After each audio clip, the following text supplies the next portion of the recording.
Hello friend, સ્વાગત છે તમારું મારી ગુજરાતી રસોઈ ટિપ્સ ચેનલમાં। તો આજે આપણે બનાવીશું સોજી અને બટાકાનો નવો નાસ્તો।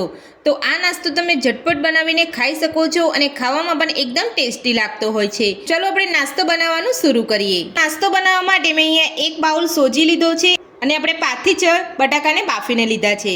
તો સૌથી પહેલાં આપણે સોજીને પલાળી લઈશું। તો એક બાઉલની અંદર સોજી લીધા પછી 1 વાટકી આપણે દહીં ઉમેરીશું। સાથે જ 1 વાટકી જેટલું પાણી ઉમેરીશું। બધું સરસ મિક્સ કરી લઈશું।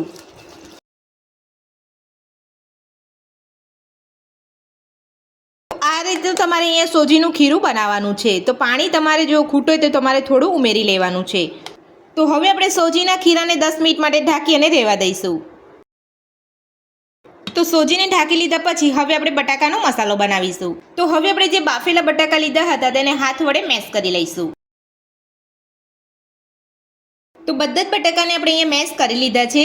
તો હવે આપણે નાસ્તાનો મસાલો બનાવવા માટે ગેસ ઉપર એક પેન મૂક્યું છે। તો પેનની અંદર આપણે 3 ચમચી જેટલું તેલ ઉમેરીશું। તેલને ગરમ થવા દઈશું। તો તેલ આપણું અહીંયા ગરમ થઈ ગયું છે। તો હવે આપણે તેની અંદર નાની અડધી ચમચી રાઈ ઉમેરીશું। સાથે નાની અડધી ચમચી જેટલું જીરું ઉમેરીશું। સાથે જ થોડા મીઠા લીમડાના પાન ઉમેરીશું। સાથે જ ઝીણી સમારેલી ડુંગળી ઉમેરીશું। ડુંગળીને ફૂલ ગેસ ઉપર 1 મિનિટ માટે સાતળી લઈશું। તો 1 મિનિટ જેટલો સમય થઈ ગયો છે અને ડુંગળી આપણી અહીંયા સતળાઈ ગઈ છે। તો આપણે પૂરેપૂરી ડુંગળીને નથી સાતળવાની। તો હવે આપણે તેની અંદર ઝીણા સમારેલા ગાજર ઉમેરીશું। ઝીણા સમારેલા કેપ્સિકમ ઉમેરીશું। ઝીણી સમારેલી કોબીસ ઉમેરીશું। બધું સરસ મિક્સ કરી લઈશું। તો હવે આપણે બધું જ 2 થી 3 મિનિટ માટે સાતળી લઈશું। તો 2 થી 3 મિનિટ જેટલો સમય થઈ ગયો છે અને આપણું બધું સરસ અહીંયા સતળાઈ ગયું છે। તો હવે આપણે તેની અંદર સ્વાદ પ્રમાણે મીઠું ઉમેરીશું। સાથે નાની અડધી ચમચી જેટલો હળદર પાવડર ઉમેરીશું। 1 ચમચી તીખું મરચું ઉમેરીશું। તમે અહીંયા સૂકા લાલ મરચાંની જગ્યા પર તમે અહીંયા લીલા મરચાંનો ઉપયોગ કરી શકો છો।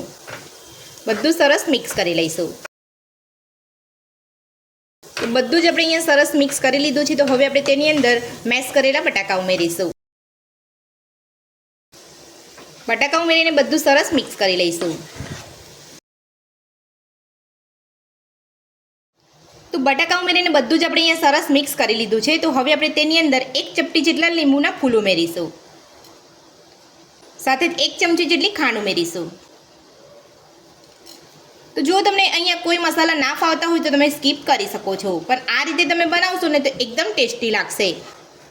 તો બધું જ આપણે સરસ મિક્સ કરી લઈશું અને ગેસની ફ્લેમ બંધ કરી દઈશું। તો લીંબુના ફૂલ અને ખાંડ ઉમેરીને બધું જ આપણે અહીંયા સરસ મિક્સ કરી લીધું છે। તો હવે આપણે તેની અંદર ઝીણા સમારેલા લીલા ધાણા ઉમેરીશું।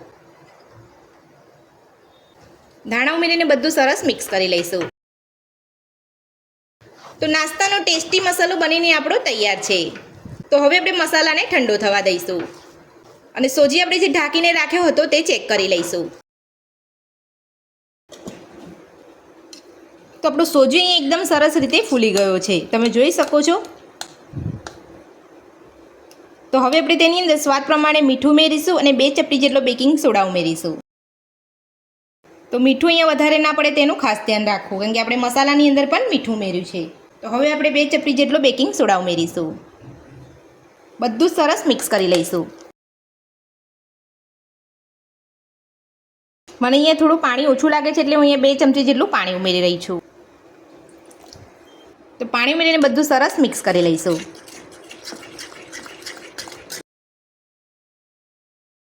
તો તમને અહીંયા થોડું પાણી ઓછું લાગતું હોય તો તમારે આ રીતનું પાણી ઉમેરીને બધું મિક્સ કરી લેવાનું છે। તો આપણું નાસ્તાનું ખીરું બનીને તૈયાર છે। તો હવે આપણે નાસ્તો બનાવીશું। તો નાસ્તો બનાવવા માટે મેં એક ઢોકળાની ડીશ લીધી છે। તો હવે આપણે ડીશને તેલથી ગ્રીસ કરી લઈશું। તો આપણે અહીંયા તેલથી ગ્રીસ કરી લીધી છે। તો હવે આપણે જે સોજીનું ખીરું બનાવીને રાખ્યું હતું તે લઈ લઈશું। તો ડીશની અંદર ખીરું લેતા પહેલાં તમારે અહીંયા 1 વાટકીનું માપ સેટ કરી અને તમારે અહીંયા ખીરું ભરી અને ડીશની અંદર લઈ લેવાનું છે. તો આ રીતે તમે એક માપથી બનાવશો તો તમારો નાસ્તો એકદમ પરફેક્ટ બનીને તૈયાર થશે. તો 1 વાટકી આપણે અહીંયા ખીરું લઈ લીધું છે. તો હવે આપણે બધું જ ખીરું ડીશની અંદર ફેલાવી લઈશું. તો તમે જોઈ શકો છો આપણું ખીરું એકદમ સરસ રીતે ડીશની અંદર ફેલાઈ ગયું છે. તો હવે આપણે ખીરાને કુકરની અંદર કૂક કરવા મૂકીશું. તો કૂક કરતાં પહેલાં આપણે અહીંયા કુકરની અંદર પહેલેથી જ પાણી ગરમ કરવા મૂકી દીધું હતું અને પાણી પણ ગરમ સરસ થઈ ગયું છે. તો હવે આપણે તેની અંદર ડીશ લઈ અને કૂક કરી લઈશું. તો ફક્ત આપણે અહીંયા 2 મિનિટ માટે ઢાંકીને થવા દેવાનું છે. ત્યારબાદ હું તમને બીજો પ્રોસેસ બતાવીશ. તો 2 મિનિટ થઈ ગઈ છે. તો હવે આપણે ચેક કરી લઈશું. તો હવે આપણે ગેસની મીડિયમ ફ્લેમ કરી અને ડીશને બહાર કાઢી લઈશું. તો આ રીતે તમારે 2 મિનિટ જેટલું જ કૂક કરવાનું છે. તો હવે આપણે જે બટાકાનો મસાલો બનાવીને રાખ્યો હતો તે લઈ લઈશું.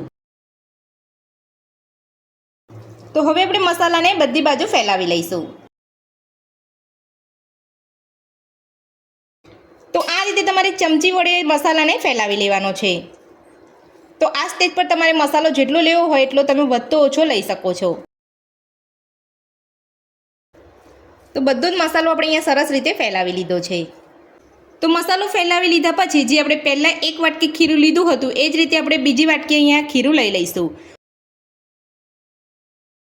અને ખીરાને આ રીતે ચમચીની મદદથી આપણે મસાલા ઉપર ફેલાવી લઈશું.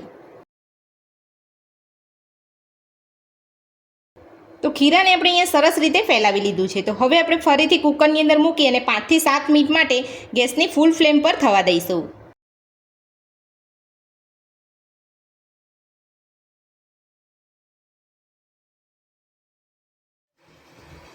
તો 7 મિનિટ જેટલો સમય થઈ ગયો છે. તો હવે આપણે ચેક કરી લઈશું. તો આપણે ચપ્પુની મદદથી ચેક કરીશું. તો તમે જોઈ શકો છો ચપ્પુ આપણું એકદમ સરસ અહીંયા ક્લીન આવે છે. તો હવે આપણે ડીશને કાઢી લઈશું. તો આપણો નાસ્તો એકદમ સરસ રીતે કૂક થઈ ગયો છે. તો ડીશ આપણે બહાર કાઢી લીધી છે. તો હવે આપણે ડીશને ઠંડી થવા દઈશું. તો નાસ્તો આપણો ઠંડો પડી ગયો છે. તો હવે આપણે કટ કરી લઈશું. તો તમે અહીંયા જે શેપની અંદર કટ કરવા માંગતા હોય એ શેપની અંદર તમે કટ કરી શકો છો. તો નાસ્તાને આપણે અહીંયા કટ કરી લીધો છે. તો હવે આપણે તેનો વઘાર તૈયાર કરીશું. તો વઘાર કરવા માટે મેં ગેસ ઉપર એક અહીંયા વઘાર્યું રાખ્યું છે. તેની અંદર 2 ચમચી જેટલું તેલ ઉમેરીશું. તેલને ગરમ થવા દઈશું. તો તેલ આપણું અહીંયા ગરમ થઈ ગયું છે. તો હવે આપણે તેની અંદર નાની અડધી ચમચી જેટલી રાઈ ઉમેરીશું. નાની અડધી ચમચી જેટલા સફેદ તલ ઉમેરીશું. સાથે જ મીઠા લીમડાના પાન ઉમેરીશું. અને ગેસની ફ્લેમ બંધ કરી દઈશું. તો વઘાર આપણો બનીને તૈયાર છે. તો હવે આપણે નાસ્તા ઉપર રેડી લઈશું. તો વઘાર આપણે અહીંયા રેડી દીધો છે. તો હવે હું તમને અહીંયા એક પીસ કાઢીને બતાવી દઉં છું. તો નાસ્તાને આપણે અહીંયા કટ કરી લીધો છે અને તમે જોઈ શકો છો એકદમ સરસ નાસ્તો દેખાઈ રહ્યો છે.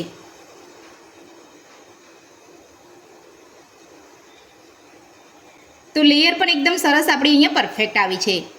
તો દેખાવમાં પણ નાસ્તો એકદમ સરસ છે અને ખાવામાં પણ એકદમ ટેસ્ટી છે. તો સોજી અને બટાકાનો નાસ્તો બનીને આપણો તૈયાર છે. તો આ નવો નાસ્તો બનાવવાની રીત તમને મારી કેવી લાગી મને કોમેન્ટ બોક્સમાં જરૂરથી જણાવજો. આજની રેસીપી પસંદ આવી તો વિડીયોને લાઇક કરજો, ચેનલને સબસ્ક્રાઈબ કરજો, તમારા મિત્રોને જરૂરથી શેર કરજો. Thank you.